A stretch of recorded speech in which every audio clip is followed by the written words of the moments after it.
La nova llei del tabac ha de prohibir el consum de cigarretes en tots els bars i restaurants, siguin de la grandària que siguin. En canvi, però, sembla que les coses no canviaran massa a les discoteques.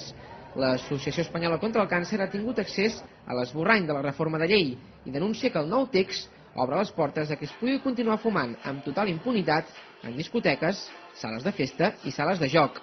Concretament, l'esborrany esgrimeix que el consum de tabac en aquests locals està permès, sempre que es facin aquells horaris en què l'entrada a menors estigui prohibida. Es dona el cas que en aquests locals només es permet l'entrada a adults.